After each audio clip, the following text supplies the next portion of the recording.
À partir des différents plans établis, le chef de chantier pose un certain nombre de repères. Le niveau de référence donné par le géomètre est rattaché au niveau général de France, NGF.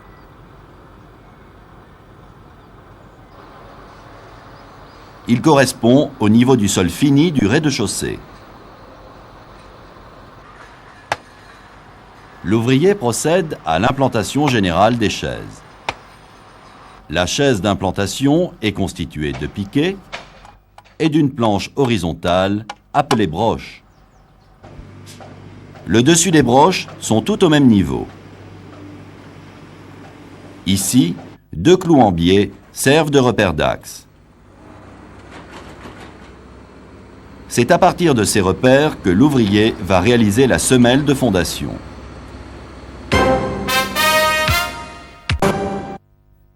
Une semelle de fondation, c'est une fouille, un béton de propreté, un massif de béton avec des aciers en attente. Il y a 2 techniques pour réaliser une semelle de fondation. Voici le terrain vu en coupe.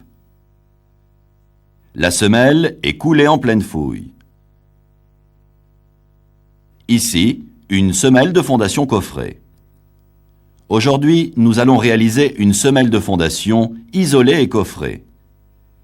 Les dimensions de la semelle sont de 70 cm de longueur, 60 cm de largeur et 30 cm de hauteur. Ces dimensions sont lues par le chef de chantier sur le plan d'exécution. Profondeur de la fouille. Alors la profondeur 65. 65. Voilà, ça c'est pour la fouille. D'accord? La fouille aura une surlargeur de 50 sur les côtés pour faciliter la mise en place du coffrage. Dans un premier temps, l'ouvrier va tracer au sol les axes qui vont lui permettre d'implanter la fouille de 1,70 m de longueur, soit 70 cm de semelle, plus 50 cm de chaque côté. La largeur de la fouille est de 1,60 m, soit 60 cm de semelle, plus 50 cm de chaque côté, pour une profondeur de 65 cm. Les repères sont matérialisés par le chef de chantier. Pour implanter, l'ouvrier s'aligne sur les repères des chaises. Chacun des repères est identifié en fonction du plan d'exécution. Voici 2 semelles. Les semelles se trouvent positionnées à l'intersection de 2 fils. La file en long est rattachée à la chaise marquée P. Ici, les semelles sont déportées par rapport aux axes. Elles portent le repère numéroté S10.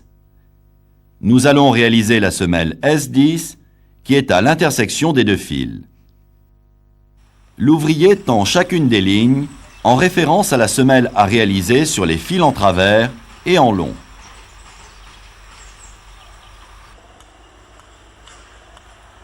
Avec son fil à plomb d'axe, il reporte les axes au sol et les matérialise par des piquets.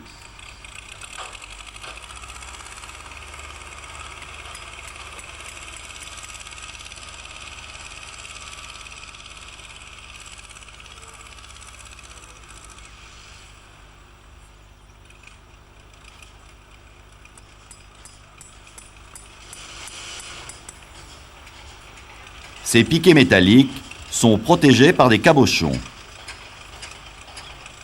Les piquets doivent être à plus de 1 mètre des bords de la fouille pour ne pas gêner le terrassement.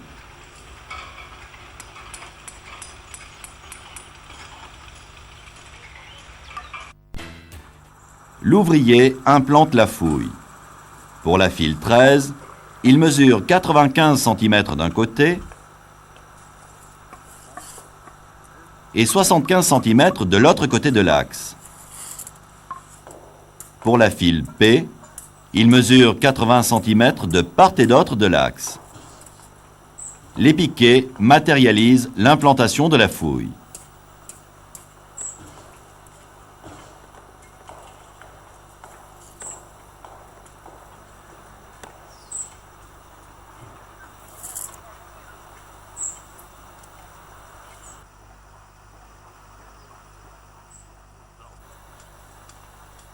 Les piquets sont reliés entre eux par une ligne.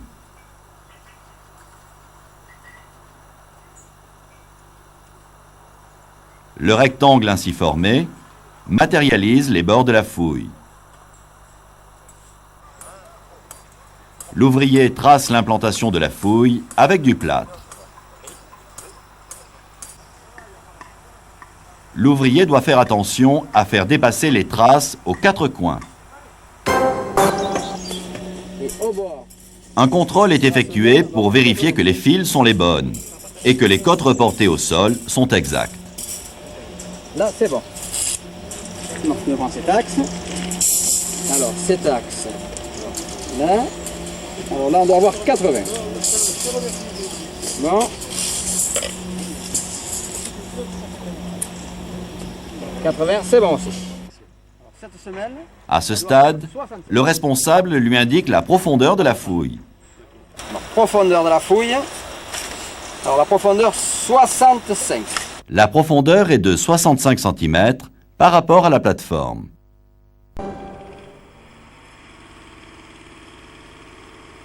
L'engin de terrassement creuse la fouille.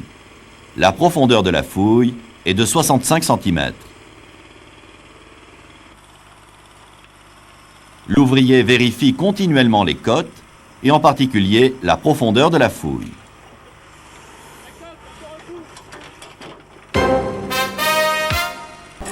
Tu mets la mire dans la fouille.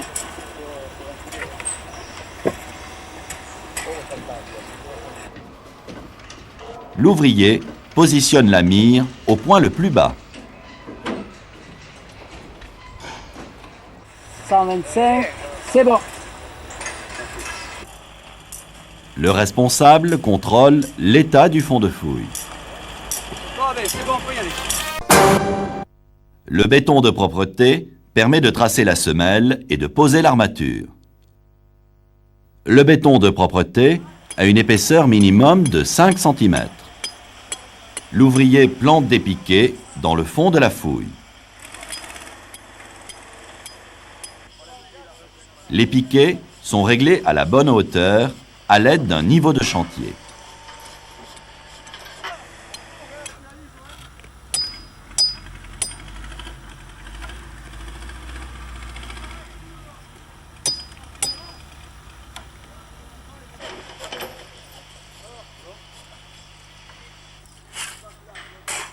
L'ouvrier réalise les repères au niveau des piquets.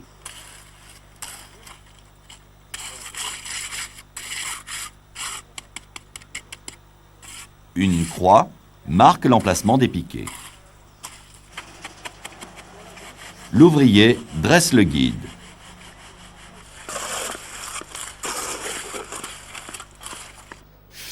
Le béton de propreté est taloché avec soin. L'ouvrier laisse une surface propre et plane.